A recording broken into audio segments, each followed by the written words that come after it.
பழமொழி சொல்லுவாங்க, ஆட தெரியாதவனுக்கு மேடை கோணலாம். ஏன் உங்க 3 பேத்துக்கு மேடை கோணலாம் இருக்கா?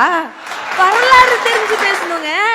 எடிசன் அதாவது 1000 டைம்ஸ் தோத்து போய் அதுக்கப்புறம் அந்த கரண்ட்டை கண்டுபிடிக்கிறாரு. அவர்கிட்ட போய் கேக்குறாங்க, ஏங்க நீங்க இவ்ளோ டைம் தோத்துட்டு அப்புறமா கண்டுபிடிக்கிறீங்க? அதுக்கு அவர் சொல்றாரு, நான் 999 தடவை தோற்கவில்லை, 999 புதிய வழிகளை கண்டுபிடித்திருக்கிறேன்னு சொன்னா அதாங்க வெற்றிக்கான பாடமா இருக்கு.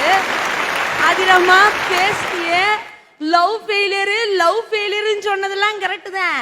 அது ஏன் அப்பப்ப அண்ணா அண்ணான்னு இந்த தலைவர்கள் பேரை சொல்லியே பாதி பிள்ளைங்க? ஆசிரியர்கள் தோல்விய கத்து கொடுக்கலையா, அப்புறம் எதுக்கு அரியரை போடுறாங்க? கேட்க வேண்டியதானே? தோல்வி நிலை என நினைத்தால் மனிதன் வாழ முடியுமான்னு ஒரு பாட்டு வந்துச்சு. இன்னைக்கெல்லாம் அந்த பாட்டு எழுதுனா படமும் ஹிட் ஆகாது, பாட்டு ஓடாது. பழைய பாட்டா இருந்தாலும் எப்படி தெரியுமா இருக்கணும்? வெற்றி வேண்டுமா போட்டு பாரடா எதிர் நீச்சல். அதுக்கப்புறம் அந்த பாட்டுல வரி வரும் பாத்துறீங்களா?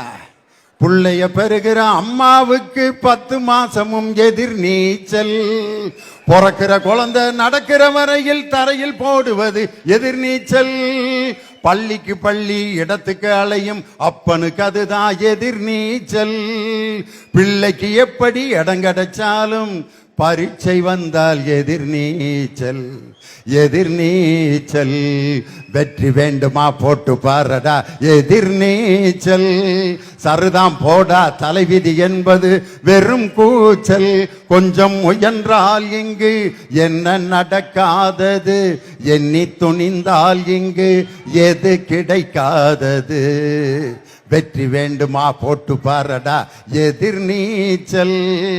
அந்த வெற்றி வேணும்னு தாயா நாங்களும் இன்னைக்கு சொல்லிட்டு இருக்கோம். ஐயா உங்ககிட்ட ஒரு சிறந்த பூ எதுன்னு கேட்டா நீங்கள என்ன சொல்வீங்க? ஒரு மல்லிகைப்பூ, ஒரு முல்லைப்பூ அப்படின்னு சொல்லுவோமா? ஏன் அந்த பூவெல்லாம் காலையில பூத்து சாயந்தரம் மறைஞ்சிரும். என்ன கேட்டா என்ன பூ தெரியுமா சொல்லுவேன்? பருத்தி பூ.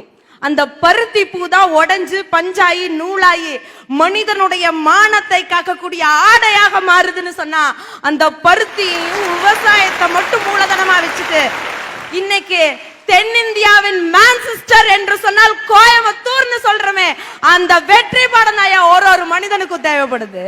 இந்தியா சைனா யுத்தம் நடந்துட்டு இருக்கு. அப்போ சைனாவுடைய போர்ஸ்னால நம்மளுடைய மிலிட்டரி போர்ஸ் எல்லாம் ரொம்ப அப்படியே கம்மியாயிட்டே வந்துட்டு இருக்கு. அப்ப கம்மியாயிட்டு இருக்கும்போது நேரு தான் அப்ப பிரதமரா இருக்காரு. என்ன பண்றதுன்னு தெரியல, நம்மளுடைய மிலிட்டரி போர்சஸ் எல்லாம் ரைஸ் பண்ணி ஆகணும். அப்புறம் என்ன பண்றதுன்னு யோசிச்சு அப்படியே உட்கார்ந்து இருக்கும்போது நம்ம நாட்டினுடைய முதலமைச்சர் அப்போ காமராஜர் இருக்காரு. அப்படியே உள்ள வராரு. ஏன்பா என்னாச்சு, ஏன் இப்படி உட்கார்ந்துட்டு இருக்கு அப்படிங்கும் போது, இல்ல அந்த போர்ஸ்க்கான தேவைப்படக்கூடிய அந்த ஆயுத கிழங்கெல்லாம் வரணும் அமெரிக்கால இருந்து, இன்னும் அது வரல அப்படின்னு. ஏன் எல்லா வேலையும் நிறுத்தி போட்டு அதை ஆர்டர் போட்டு வாங்க வேண்டியதானே அப்படின்னு காமராஜர் சொல்றாரு. அதுக்கு நேரு சொல்றாரு, இல்லப்பா நான் எல்லாத்தையும் ஆர்டர் பண்ணிட்டேன், ஆனா அங்கிருந்து எந்த ஒரு பேங்க்கும் நம்மளுக்கு கையெழுத்து போட மாட்டேங்கிறாங்க, அங்கிருந்து அந்த ஆர்ம்ஸ் எல்லாம் இங்க அனுப்பிச்சு விடுறதுக்கு. இது எவ்வளவு பெரிய விஷயங்க. இந்தியால இருந்து இந்தியாவுக்காக ஒருத்தங்க அனுப்பணும்னு நினைக்கிறாங்க, அங்க இருக்க எந்த பேங்க்கும் கையெழுத்து போடல. ஏன்னா நம்ம கிட்ட போதுமான ஃபண்ட் இல்ல. அப்போ காமராஜர் ரொம்ப எளிமையா யோசிச்சு ஒரே விஷயம் அவரோட பணியில சொல்றாரு, சரி அப்ப அவன் கடை இங்க ஏதாச்சும் இருக்கான்னு கேக்குறேன் அப்படின்னு. என்ன கேட்டாரு? அவன் கடை இங்க ஏதாச்சும் இருக்கான்னு கேக்குறேன் அப்படின்னாரு. உடனே நேரு, என்னப்பா கேக்குறீங்க? இருக்கே, அமெரிக்கன் எக்ஸ்பிரஸ் பேங்க் இங்க இருக்கே, நம்மளோட ஊர்ல தான் இருக்கு, அதை மூட சொல்லு அப்படின்னு. என்ன அமெரிக்கன் எக்ஸ்பிரஸ் பேங்க் மூட சொல்றீங்களா? அவனே நம்மளுக்கு சைன் போட மாட்டேங்கிறான், அவன் எங்க நம்ம ஊர்ல வந்து எதுக்கு பொழப்பு நடத்தணும், அந்த கடையை மூட சொல்ல எல்லாம் சரியா போயிடும் அப்படின்னு சொன்ன அடுத்த நிமிஷம் நேருவும் அந்த சிஇஓ கூப்பிட்டு பேசுறாரு. அடுத்த 20ஆம் நிமிஷம் உடனடியா சைன் பண்ணி நம்மளுக்கு தேவையான அந்த மிலிட்டரி எக்யூப்மெண்ட்ஸ் எல்லாம் இந்தியா வந்து இறங்குதுன்னா, எந்த ஒரு மனிதர் படிக்கலன்னு சொன்னமோ அந்த மனிதனுடைய தந்திரமும் சாணக்கியத்தனம் தான் இன்னைக்கு நம்மளுடைய வெற்றிக்கான பாடமா இருக்குன்னா யாருனாலும் சொல்லாம இருக்க முடியுமா?